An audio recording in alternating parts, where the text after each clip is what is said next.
Good morning, good afternoon, or good evening, wherever you are and whenever you are. Welcome to Season 3, Episode 14 of The Devil and the Deep Blue Me. And I am your host, Rich Bruck. Today we're going to do something a little bit different. Instead of exploring a concept or working through a life lesson, I want to talk about music itself.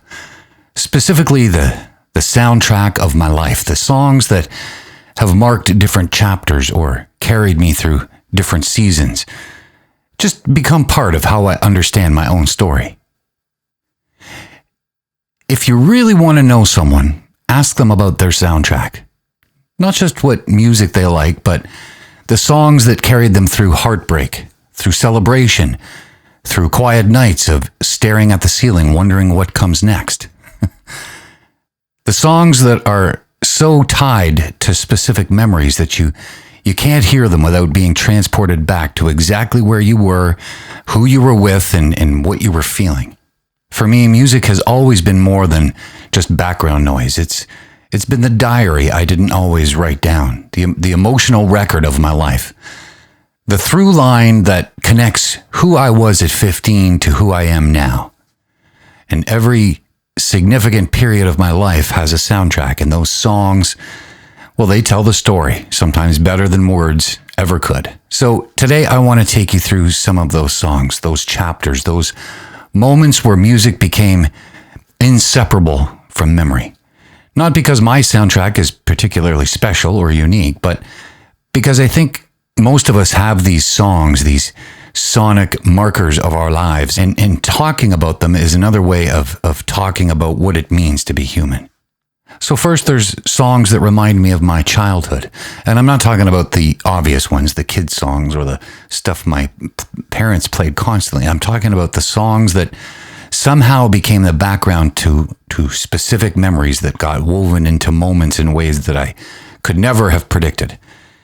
Like there's this old jazz tune that I can barely remember the name of, but I think it was called Raunchy, but it was something that my dad used to play on his saxophone when I was a really little kid.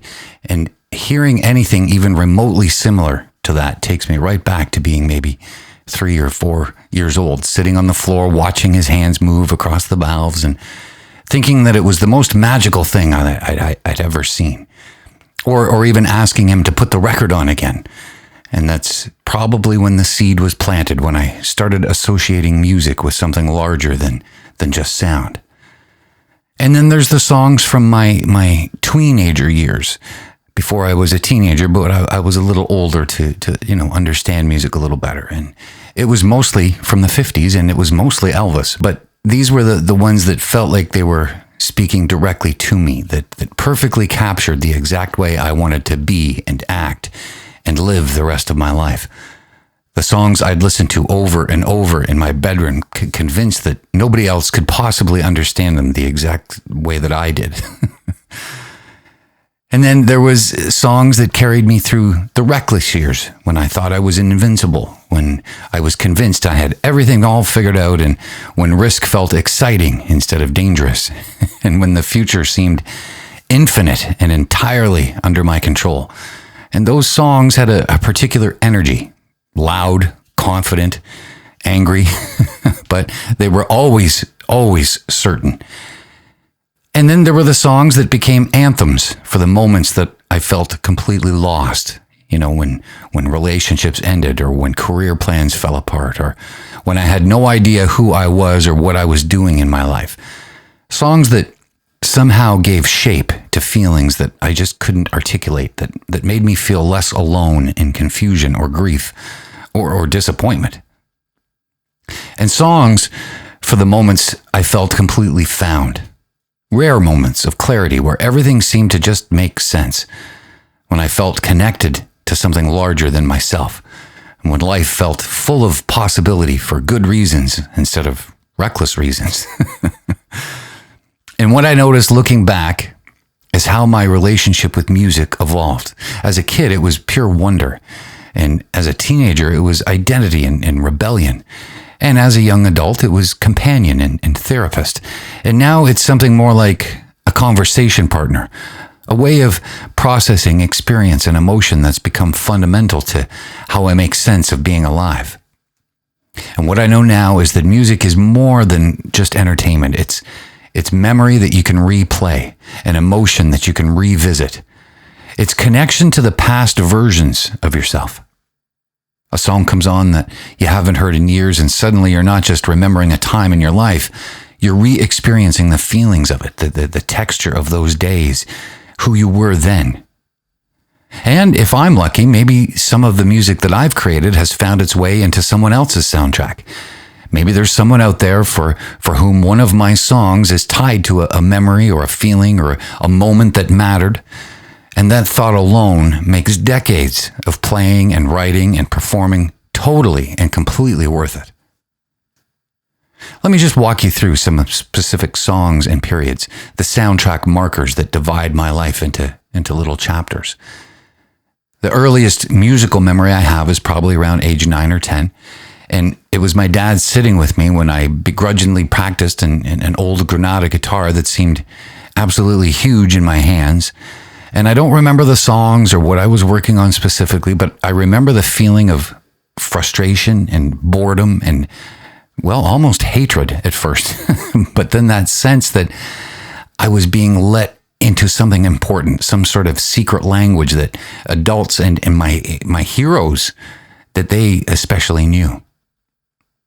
The first song I remember choosing for myself that felt like mine rather than something I had inherited from my parents or a teacher was from actually a classic rock album that I'd had for a long time that I had discovered from an older neighbor kid that I used to hang out with. And I'm not going to name it to avoid, any copyright issues, but it was this kind of beautiful classical segment that almost seemed out of place on the rest of the album. But it was a way that I could get my parents to understand that it wasn't just noise, but it was actual talent being used on the recording, not just a bunch of long hairs screaming their heads off. Anyway, I practiced this and I struggled with it for a long time, but eventually I was able to play it exactly like the recording. And incidentally, to this day, when I pick up a nylon string guitar, I still play a few of the opening bars of that song. And my teenage years were dominated by whatever was counter to what popular kids listened to. It was louder, it was faster, it was angrier. Music that felt dangerous, even though it probably wasn't. But those songs were crucial for figuring out who I was separate from my family or for trying on different identities or even for having something that was entirely mine. And then there were the songs that got me through my first real heartbreaks. I must have listened to them 1,000 times, lying on my bed, staring at the ceiling, convinced that the songwriter had somehow looked into the exact situation that I was going through and captured it perfectly just for me. And of course they hadn't, but they were writing about their own experience. But that's the magic of music, how it can feel simultaneously universal and deeply personal. There was a specific concert I attended in my late teens that changed how I thought about music too. Watching someone live and in person perform with complete presence and complete authenticity, not trying to be anything other than what they were. And it planted this seed that maybe I really could do this. Maybe music wasn't just something I loved, but something that I could make my life all about. And then my 20s had their own soundtrack of struggle, songs about uncertainty and about not knowing, what you're doing and trying to figure out how to be an adult without nobody really explaining how all that works. Quieter songs than my teenage years, more introspective, a little more sad typically, but in a more complicated way. Not including, of course, the many, many songs that I had to listen to in order to learn them for playing in top 40 bands in bars. And then there were the songs that helped me discover my own voice as a musician, not trying to copy anyone, not trying to fit into a certain genre, just trying to express what I actually felt and thought. Those first few songs I wrote that felt genuinely mine, not derivative. They're markers of becoming who I actually am, rather than who I thought I should be. And the soundtrack of the last decade or so has been completely different again. Less about identity formation or rebellion or figuring things out, but more about presence, I guess. Songs that help me be here, that capture the texture of my life as a producer or as an engineer, that make ordinary instruments feel significant. Or songs that sound so completely good, regardless of the genre, that I'm just captivated by how they're put together and produced. One of the most powerful things about music is how it encodes memory in ways that nothing else quite does. A song can take you back to a specific moment, a specific feeling, a specific version of yourself with visceral immediacy. I mean, I have songs that are like time machines. The first 3 notes play and I'm not just remembering, I'm there, feeling what I felt and seeing what I saw. The memory isn't abstract, it's embodied, complete with sensory details I'd forgotten that I even registered. And then I have road trip music that's permanently associated with specific journeys. Songs that I'll forever connect with driving through particular landscapes at particular times or days, with whoever was in the passenger seat, with whatever we were driving toward or away from. And then there's songs that my students were working on during significant periods of my teaching life. And I remember specific students, their particular struggles and breakthroughs and just them as people and what they taught me about teaching and about music itself.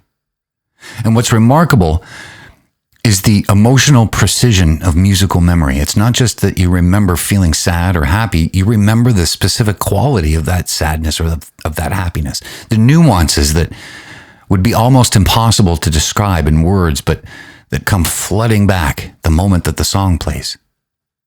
And there's actual neuroscience backing this up. Music engages multiple parts of the brain simultaneously, areas responsible for emotion and movement and memory and language. It creates these rich, multidimensional memory traces that are encoded more deeply than memories formed through other senses.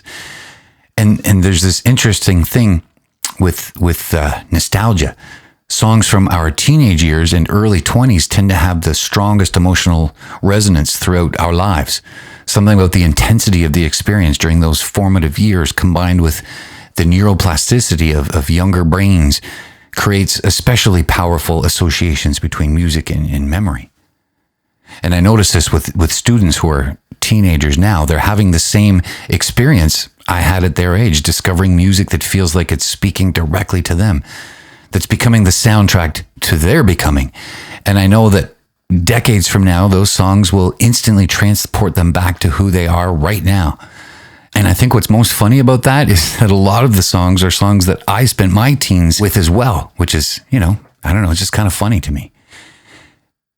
This is also how music creates shared memory in communities and cultures. Certain songs become the soundtrack for entire generations, marking historical moments or cultural shifts in ways that get passed down and remembered collectively.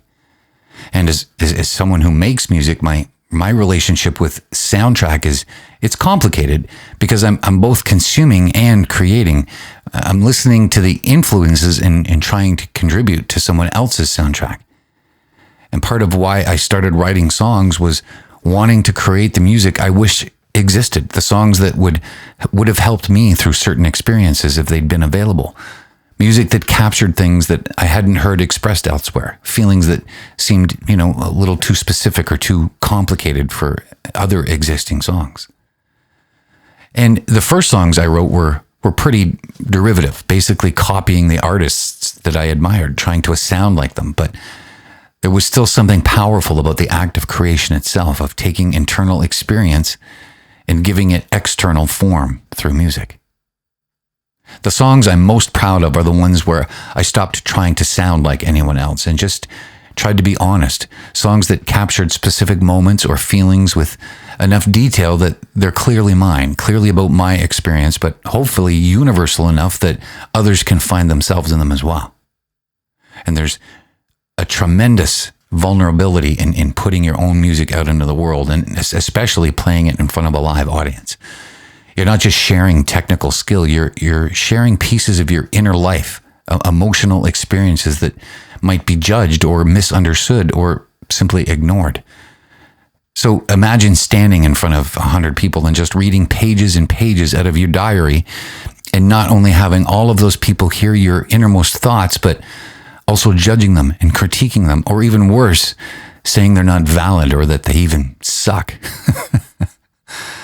But the most gratifying moments as a songwriter are when someone tells you that one of your songs helped them through something, that it captured what they were feeling, that it's become part of their soundtrack. That's when you realize music isn't just personal expression, it's connection, it's communication of things that are hard to say in a regular conversation.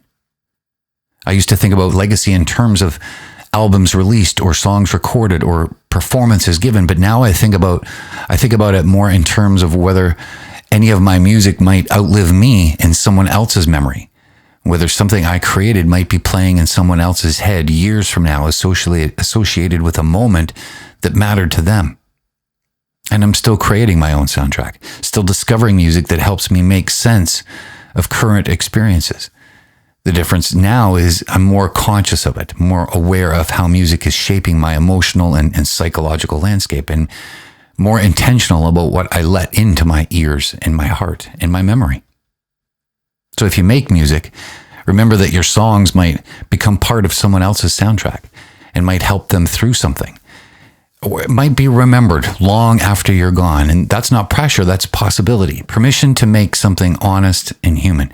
And if you don't make music, remember to support the ones who do. Tell artists when their music has helped you, or pay for concerts and recordings, and share the music that you love. The ecosystem of music making depends entirely on listeners who value what they're hearing. And your life has a soundtrack, whether you're conscious of it or not. Songs that mark chapters, that carry memories, that helped you become exactly who you are now. And that's something to pay attention to honor, and certainly to be grateful for. Anyway, now it is time for this week's segment of Enrichment, where we're going to explore some fascinating facts about music, memory, and the brain. So here's something that makes a lot of sense once you hear it. Studies show that listening to nostalgic music actually releases dopamine in the brain, the same chemical associated with reward and motivation. So when your favorite old song comes on, you're literally being chemically rewarded for remembering it. And this might explain why we return to certain songs over and over, even decades after we first heard them. Your brain is reinforcing those neural pathways and strengthening the connection between the music and the memories and the emotions that are all associated with it. And here's another fascinating finding. About 2/3 of people experience what researchers call musical frisson. That feeling of chills or goosebumps, a tingling that happens when music hits you in a particularly powerful way. And brain imaging shows that these moments activate the same reward centers associated with food, sex, and drugs. Music is literally giving us a natural high. Those moments when a song just perfectly captures something, when the resolution of a chord progression feels transcendent, when harmonies align in ways that make your hair stand up. That's your brain's reward system saying, hey, this is important, so pay attention.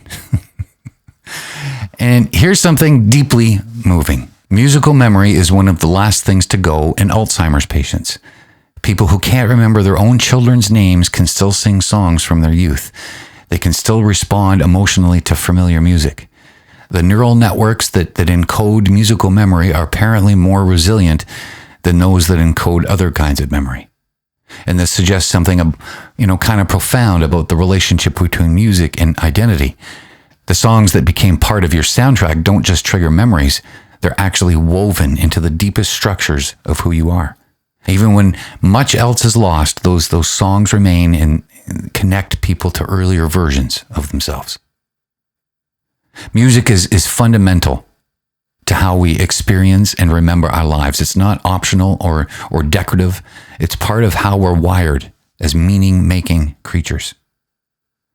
And for this music check-in, I just want to share something about my current musical project and how it relates to soundtrack thinking. I've been working on what I'm calling a soundtrack album. It's a collection of songs that each capture a specific period or experience from my life. and not in a memoir sense, not trying to tell a complete story, just moments that felt significant enough to turn it into music. And the challenge is honoring the memories while also making songs that can stand on their own, that might mean something to someone else who has no idea what they mean to me. How do you make something personal enough to be authentic, but universal enough to be useful for others? And what I'm finding is that the more specific I am to my own experience, the more universal it becomes. Writing about my exact experience in my exact circumstances while still expressing it creatively and even through metaphor, it somehow seems to make it more relatable, not less. The details are what make it vivid and human. And I guess the way I tell it seems to allow people to fit it to themselves more specifically. Anyway, working on these songs made me step back and realize that we're all creating soundtracks for similar human experiences. The specifics differ, but the underlying emotional territory it's shared. So by being honest about my specifics, I'm potentially giving someone else language for their own experience. And naturally, this project is still in progress, but you can hear some of the songs now. Songs like Too Young to Die or Open Inside Out are finished and released here on YouTube as well as on Spotify or Apple. And as always, the links to Spotify and Apple are in the channel description. And you can always subscribe here and follow me here, and you'll hear them as they come out. And you know, I would absolutely love you forever if you did, and I'm not exaggerating. And you know, maybe that's all music making really is. One person's soundtrack being offered as possibility for someone else's. We're all just trying to give form to experience and hoping it might help someone else make sense of theirs. Anyway, that's it, my friends, for episode 14, a journey through soundtracks, through the music that's marked my life and through the relationship between songs and memory and identity. And it was a different kind of episode than usual, less about wrestling with concepts or trying to understand difficult aspects of being human, and more about celebrating something that's been, well, it's been central to my life for as long as I can remember. But I think soundtrack is universal. Everyone has songs that matter to them, that are tied to their memories and that helped them through something or celebrated something or gave shape to emotions that they couldn't otherwise express. So here's what I want you to do. Tell me your soundtrack. What song immediately takes you back to a specific moment? Or what album helped you through a difficult time? What music is inseparable from who you are? Send me a message, leave me a comment, or just take a moment to think about it yourself. Revisit some of those songs that matter to you. Let yourself be transported back to who you were when they mattered the most. And if there's an artist whose music became part of your soundtrack, consider telling them. Artists rarely get to know when their music helped someone, when it became important to someone's life. And that feedback, knowing that you contributed to someone else's journey, well, that's invaluable. We live in a time now where music is more accessible than ever, and you can hear any song ever recorded with a few taps of a screen. And it's remarkable, but it also means music has become more background noise, something that we consume without really hearing it. So maybe occasionally turn off shuffle, put on an album all the way through and listen with full attention the way you probably did when you first discovered music that mattered to you, and let yourself have the experience of being fully present with music instead of just having it on while you do other things. Your soundtrack is part of who you are. The songs that carried you through different chapters and marked significant moments that helped you understand yourself and your experiences, they're as much as part of your story as any of the memories that you carry. So when you're done here, put on a song that matters to you, one that takes you back and one that carries memory, one that reminds you of who you've been and who you're becoming, and let yourself be fully present with it. Music this good really deserves your full attention. And while you're curating and creating the soundtrack of your life, please have yourself a safe and happy week.